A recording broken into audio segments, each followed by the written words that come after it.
প্রকৃতির কাছে আমরা মানুষরা বড্ড অসহায়।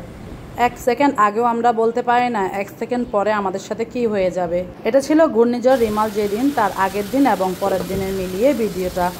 খিচুড়ি ওয়েদার ডিমান্ড হলেও অনেকের কাছে, আমার কাছে হচ্ছে ফাঁকিবাজি রান্না। মানে যখন আমার অনেক কিছু রান্না করার মতো অবস্থা থাকে না, তখন আমি চালা ডালে খিচুড়ি রান্না করে ছেলেদেরকে বুঝ দিয়ে দেই। আসসালামু আলাইকুম। যদিও বেশ কয়েকদিন আগের ভিডিও আজকে ভয়েস দিয়ে এডিট করে আপনাদের সাথে শেয়ার করব, তারপরও কিছু বিষয় শেয়ার করার জন্য আজকে ভিডিওটা আমি শেয়ার করছি। উপকূলের বাসিন্দা ছিলাম ছোটবেলা থেকেই। এই ঘূর্ণিঝড়ের সাথে খুব পরিচিত আমরা। কিছু একটু হলেই আমাদের উপর দিয়ে বয়ে যেত এরকম বর্ষাকালে নানা রকম বিপদ। অনেকটা সেই ভয়ে উপকূল ছেড়ে একসময় চলে এসেছিলাম চট্টগ্রামে। যদিও সেটাও উপকূলের কাছাকাছি, তবে এরকম ভয়ঙ্কর বিপদের সম্মুখীন আর হতে হয়নি। ঘূর্ণিঝড় আসলে মন খারাপ হয়ে যায়, অনেক বেশি মন খারাপ হয় দেশের চারপাশে মানুষজনের জন্য। এখন অনেকে ভাববে মন খারাপ, রান্নাবান্না করছেন, ভিডিও করছেন। আরে ভাই, এটা তো আমার কাজ।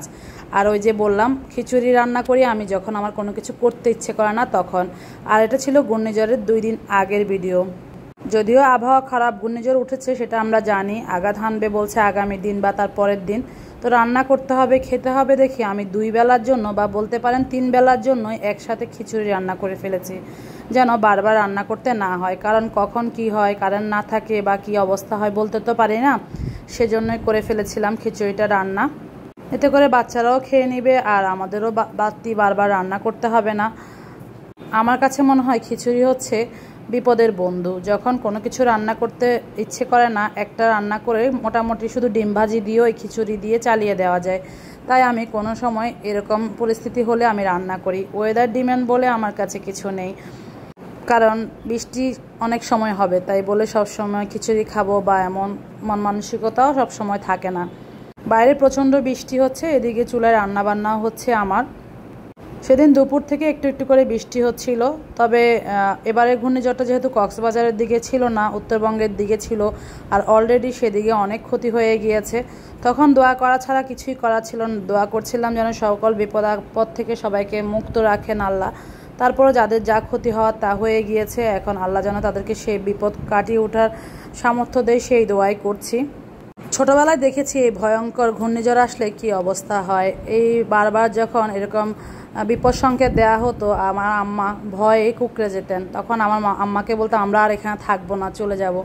আম্মা তখন রাজি হতেন। ঠিকই যখন ঘূর্ণিঝড় চলে যেত, আম্মা আবার বলতো না, আম্মার এতদিনের সংসার, বাড়ি ঘর এগুলো রেখে আম্মা যাবে না, দাদুও আসবে না। শেষ পর্যন্ত আব্বা আমাদের পড়াশোনার দোহাই দিয়ে মূলত আমাদেরকে চট্টগ্রাম নিয়ে আসে। আমাদের ভাই বোনদেরকে কে দেখবে, বিভিন্ন সময় এরকম ঘূর্ণিঝড় আসে বছরে কয়েকবার করে করে। তো একটা সময় আমাদেরকে যখন আর দেখে রাখার কেউ নেই, স্বাভাবিকভাবেই আম্মা রাজি হয়ে যান আর আমরা চলে আসি চট্টগ্রাম, আমাদের জন্মভূমি ছেড়ে। আমাদের জন্ম মূলত সন্দ্বীপ, আমরা সন্দ্বীপের বাসিন্দা। আর সন্দ্বীপের মানুষরা কিন্তু এরকম ঘূর্ণিঝড়ের সাথে অনেক বেশি পরিচিত। এখন কক্সবাজার আসে, এখনও অনেকটা ফিল করি। যদিও 5তলা 7তলা বিল্ডিং এখানে অভাব নেই, তারপরও কিছু না কিছু ক্ষতি তো বয়ে যায়। এটা হচ্ছে রাতের বেলা, প্রচণ্ড ঘূর্ণিঝড় আঘাত যখন হানছিল খুলনা বাগেরহাট সেদিকে, তখন কক্সবাজারের দিকেও এভাবে বজ্রপাত হচ্ছিল।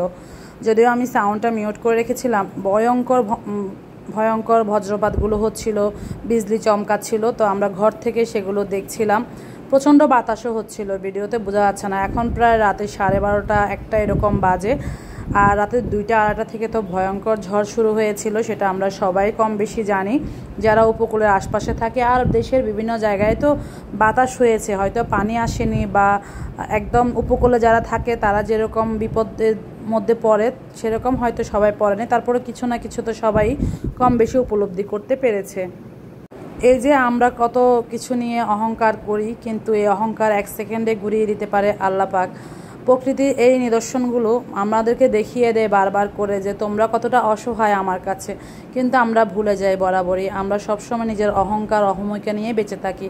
এই যে দেখেন 5তলা বাসার কি অবস্থা, পানি কোনোভাবে সরছে না, এত ভয়ঙ্করভাবে দুপুরে বৃষ্টি হয়েছিল।